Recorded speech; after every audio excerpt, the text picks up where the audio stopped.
Olá, amigos e amigas. É para mim, mais uma vez, uma honra participar desse trabalho desenvolvido pelo Grupo da Fraternidade Irmão Altino.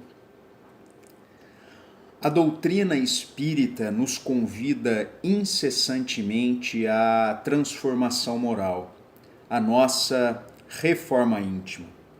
E para isso é necessário o autoconhecimento, para conhecermos aquilo que em nós precisa ser mudado.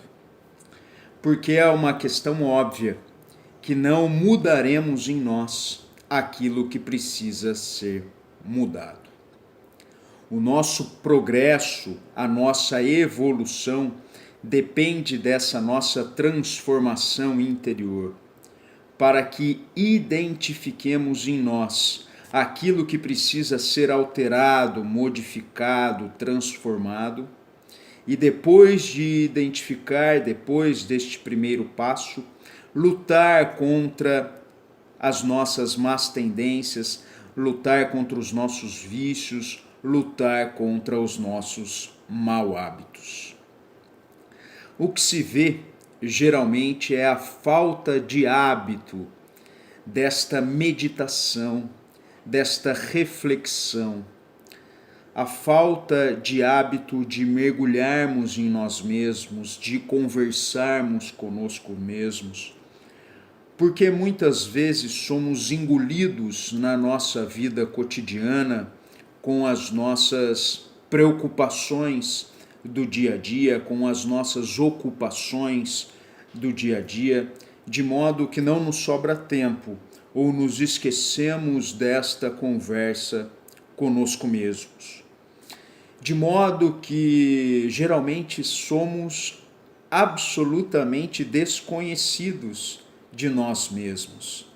Não palmilhamos aquele primeiro passo que é a identificação daquilo que precisa ser alterado em nós para o nosso progresso, para a nossa elevação moral.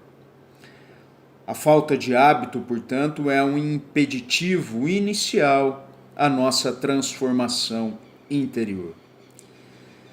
Na questão 919 de O Livro dos Espíritos, Santo Agostinho nos traz uma orientação, nos dizendo o que ele fazia para criar este hábito da reflexão, da meditação, da conversa consigo mesmo à procura dos defeitos que ele trazia consigo que precisavam ser trabalhados, elaborados, transformados. Na questão 919 de O Livro dos Espíritos, Kardec endereça a seguinte pergunta aos espíritos: qual o meio prático e mais eficaz para se melhorar nesta vida e resistir ao arrastamento do mal? Respondem os espíritos: um sábio da antiguidade vos disse: conhece-te a ti mesmo. Mas continua Kardec: concebemos toda a sabedoria desta máxima, mas a dificuldade está precisamente em se conhecer a si mesmo. Qual o meio de conseguir? E aí vem a resposta de Santo Agostinho. Lerei uma parte dela, um trecho dela, mas recomendo aos amigos que leiam depois na íntegra a resposta de Santo Agostinho, que chamamos de conversa, de solilóquio com o travesseiro.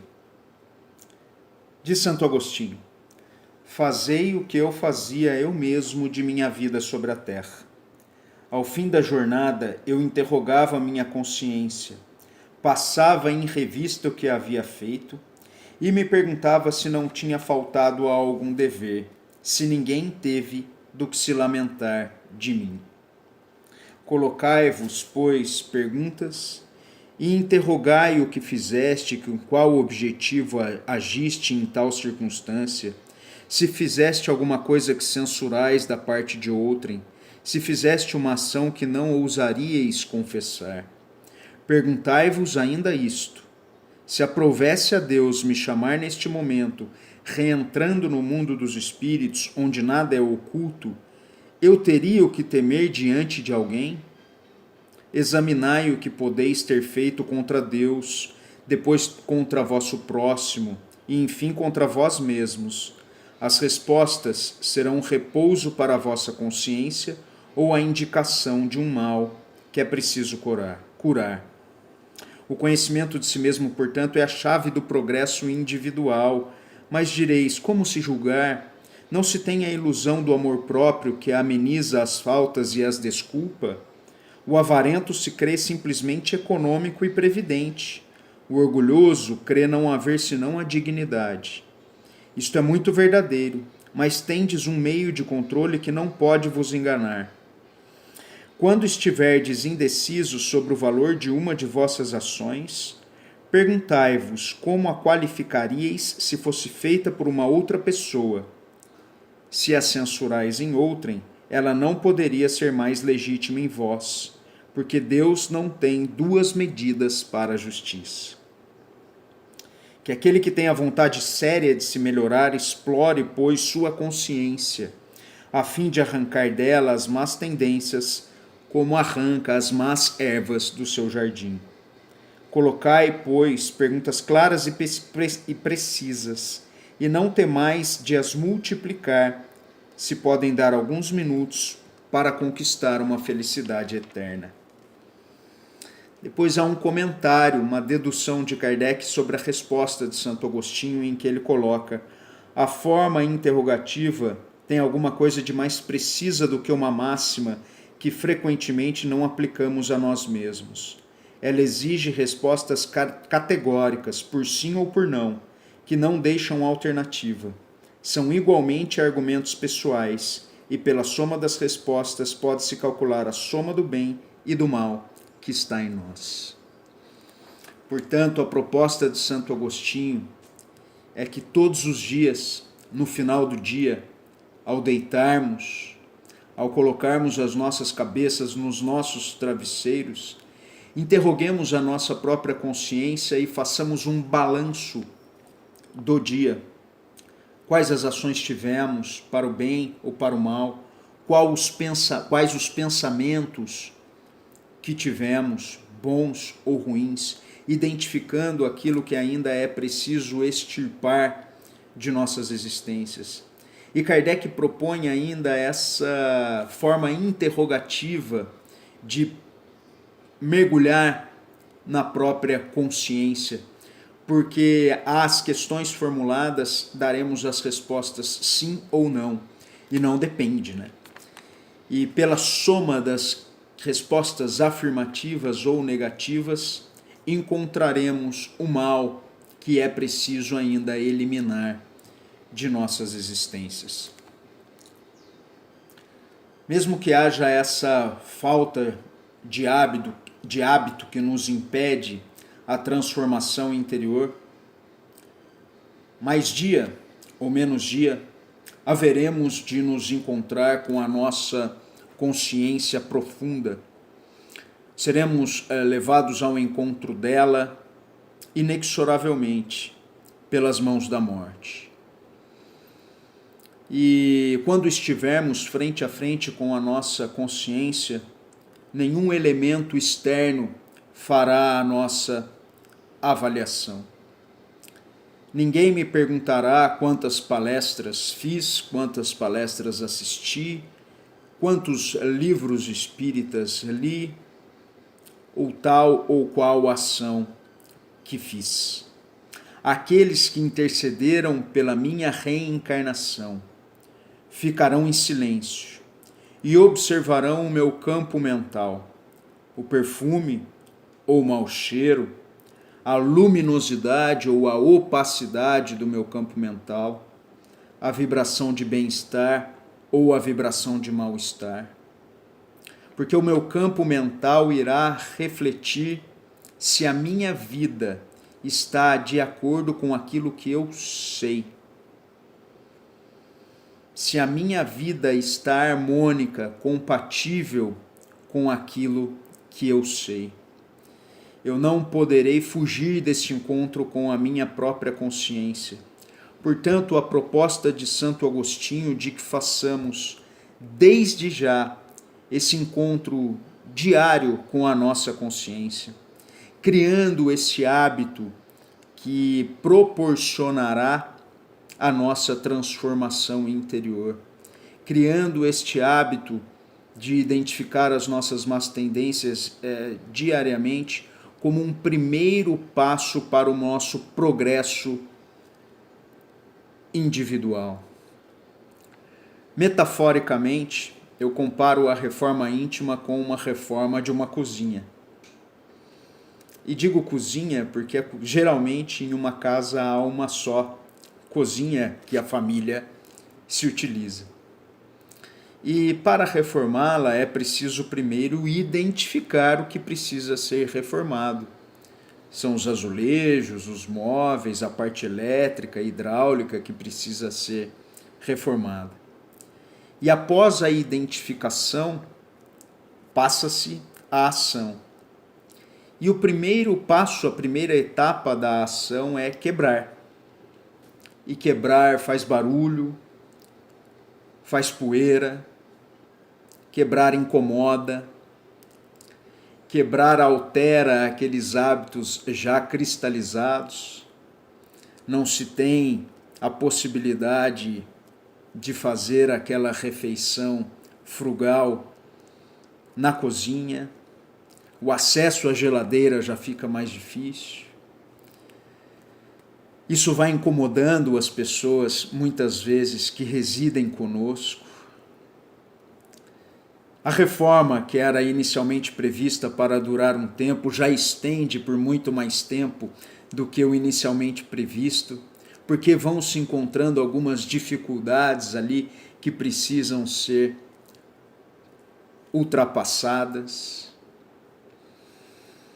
Mas depois de tudo pronto, com a cozinha novinha, com o azulejo trocado, com a parte hidráulica, com a parte elétrica funcionando perfeitamente, vê se tudo valeu a pena. Aqueles incômodos vividos do período da reforma parece que não foram tão graves assim, parece que não foram tão importantes assim, quando se vê tudo modificado e agora se é mais feliz, tem-se mais conforto. E é exatamente assim com a nossa reforma interior, com a nossa reforma íntima, com a nossa transformação pessoal. Primeiro é preciso identificar aquilo que precisa ser mudado. Depois é preciso quebrar. É preciso quebrar os velhos hábitos, os velhos costumes, as más tendências. E isso muitas vezes pode nos incomodar as pessoas que convivem conosco. Mas quando esta reforma está realizada, apesar dos percalços do caminho, porque muitas vezes nós pensaremos que estamos chegando ao fim deste processo de transformação e caímos novamente, encontramos novas dificuldades no caminho que precisam ser vencidas, que precisam ser ultrapassadas. Mas quando tudo está modificado, nós encontramos um maior conforto interior, uma maior paz interior. E essa paz, esse conforto também é transmitido àqueles que nos cercam, de modo que podemos nos dizer mais felizes, mais tranquilos. Portanto, a reforma íntima, a transformação interior requer esforço pessoal, requer uma luta contra nós mesmos, contra os vícios de há muito cristalizados em nosso espírito. Paulo de Tarso, em uma carta endereçada, em sua epístola endereçada aos Romanos, diz em um versículo: triste o homem que sou, que não faço todo o bem que desejo, mas sim todo o mal que não quero. Olhem a luta íntima de Paulo de Tarso para vencer as suas más tendências. Triste o homem que sou, que não faço todo o bem que desejo, mas sim o mal que não quero. Essa luta interior contra as suas más tendências, essa luta interior contra o mal que ainda habita em nós. Este é o ponto inicial do processo de transformação interior. Lutar contra o mal que ainda reside, que ainda persiste em nossas vidas. Mas ao final, em uma carta aos Gálatas, Paulo de Tarso diz, em um versículo desta epístola: não sou eu mais quem vivo, mas o Cristo que vive em mim. E lá no final ele diz: venci o mundo. Olhem agora o ponto final deste processo de transformação moral. Daquele que lutava contra o mal que ainda residia nele e que agora já reconhece a sua vida em perfeita comunhão com Cristo. Já não sou mais eu quem vive, mas o Cristo que vive em mim. A harmonia de sua existência, a harmonia de sua vida com o Evangelho, com os ensinos, com as lições, com os exemplos de Jesus. Aquele primeiro versículo citado é o ponto inicial, o ponto de partida do processo de transformação moral de Paulo de Tarso. E este último versículo citado é o ponto final deste processo de transformação moral exitoso, em que a vida de Paulo era um reflexo dos ensinamentos de Jesus. Emmanuel nos diz que a maior maravilha da terra não são as belezas da natureza ou as maravilhas da engenharia moderna. Diz Emmanuel que o maior espetáculo da terra é a transformação moral de um homem.